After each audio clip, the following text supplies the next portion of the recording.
Assalamualaikum, welcome back to my channel Sguid in Action. Nah, di video kali ini aku mau sharing cerita sedikit saat isoman di negara Filipina maupun di negara Indonesia saat ini. Tanggal 4 Juni 2021, kantorku menugaskan untuk ke negara Filipina. Di sana aktivitasku seperti inilah ya. Sesampainya di negara Filipina atau di Ninoy Aquino International Airport, di sana aku harus menjalankan regulasi pemerintah Filipina. Salah satunya ialah isolasi mandiri selama 14 hari. Kebetulan waktu saat mendarat itu kasus COVID di Filipina sedang meningkat lah ya bahasanya. Nah, jadi sebelum ke negara Filipina itu harus sudah reservasi hotel dan mengikuti regulasi untuk isoman selama 14 hari. Dan kebetulan waktu itu aku isolasi mandiri di Hotel Berjaya Makati. Nah, bagi kalian yang muslim, mending pilih Hotel Berjaya Makati ya, karena insya Allah semua makanannya halal. Nah, singkat cerita, jadi di negara Filipina kira-kira itu sekitar 1,5 bulan lah ya, 14 hari karantina dan sisanya 28 hari untuk kegiatan kerjaan. Nah, singkat cerita, sebelum pulang ke Indonesia di tanggal 17 Juli 2021, beberapa hari sebelum itu kasus COVID di Indonesia sedang meningkat tajam. Bahasanya meningkat tajam lah ya. Nah, terus tiba-tiba kan ada peraturan baru namanya PPKM. Padahal sebelum adanya peraturan PPKM ini, bagi warga negara Indonesia ataupun warga negara asing yang berkunjung ke Indonesia harus isolasi mandiri selama 5 hari. Itu yang sebelum PPKM. Ternyata setelah ada PPKM, sekarang isolasi mandiri bagi warga negara Indonesia maupun warga negara asing yang berkunjung ke Indonesia harus isolasi mandiri selama 8 hari. Nah, langsung aja ke videonya. Ini saat mau check-in dan jangan lupa sudah mengisi e-hack internasional sebelum mendarat di Indonesia. Di sini aku dari Manila transit dulu ya di Singapura. Jadi penerbangan pertama itu dari Manila menuju ke Singapura. Penerbangan dari Manila itu jam 1 pagi dan sampai di Singapura sekitar jam 4 pagi. Nah, ini waktu di Changi Airport.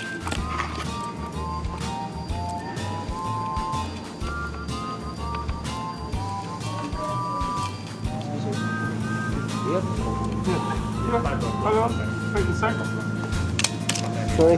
Hello. Hello. Where is your boarding pass, sir?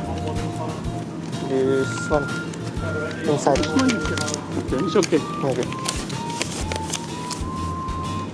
Asmanda. Asmanda. Okay. Thank you. Nice. Thank you. This is the right way? All right, beside please. Okay. Always use face shield and face mask. Jam 4 pagi. Nah, ini lagi di ruang tunggu Changi Airport karena penerbangan selanjutnya jam 6 pagi.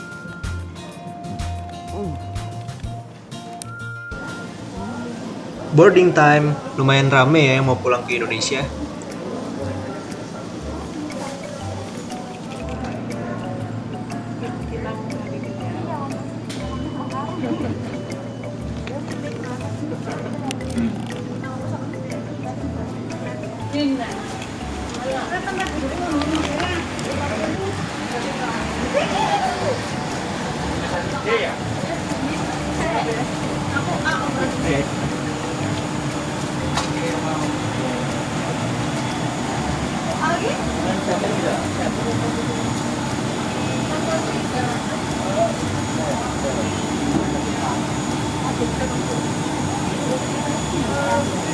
Jangan lupa ngambil air minum, terus sanitizer kit dan headset di sini guys.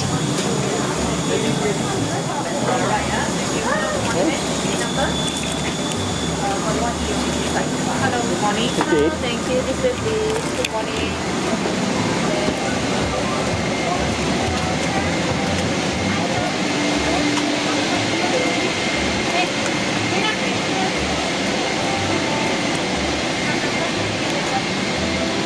Kalau bisnis itu gitu.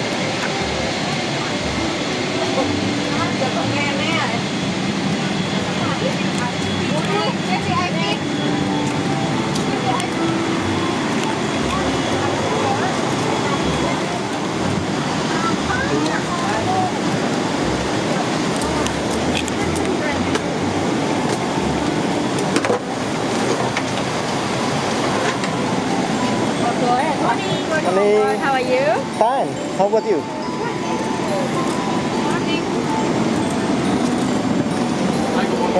What's your seat number? 58. It's 58. 58A. Okay, this way. Okay, nice. Thank you.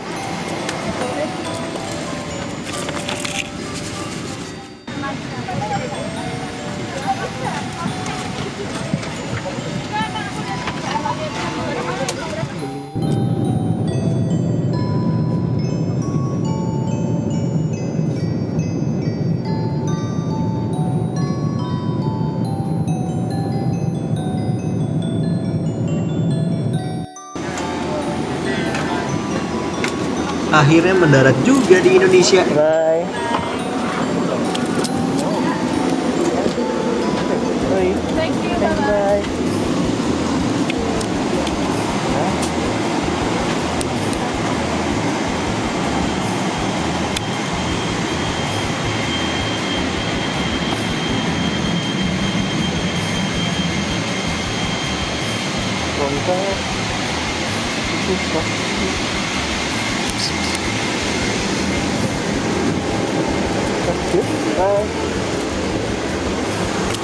Bye-bye.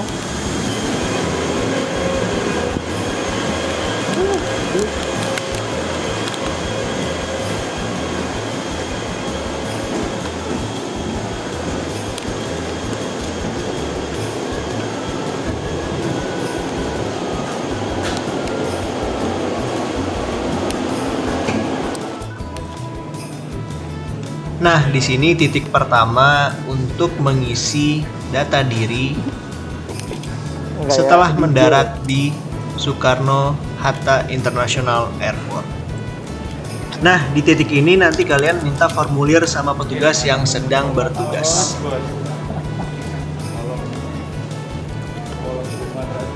Akhirnya ngeliat musola lagi guys. Sebulan lebih di Filipina nggak nemu yang namanya musola. Kalau masjid pasti ada. Nah, jadi ini kondisinya di poin pertama, pengisian data diri.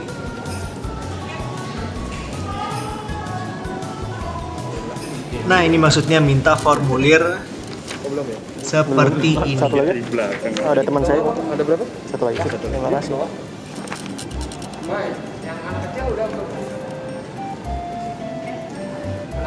Oke, ngisi formulir dulu.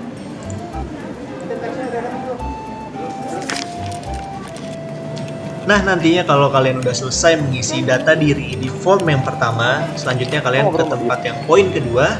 Di sini nanti kalian akan ditanyakan scan barcode e-hack internasional kalian. Nah, jangan lupa diisi ya e-hack internasionalnya. Nah, untuk e-hack internasional kalian bisa download via App Store maupun Google Store atau bisa langsung lewat websitenya.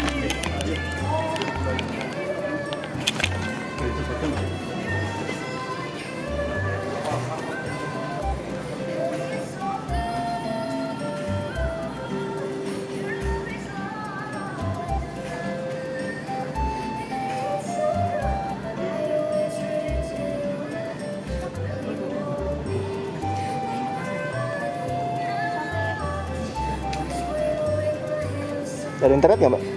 Saya cari Pak Airport.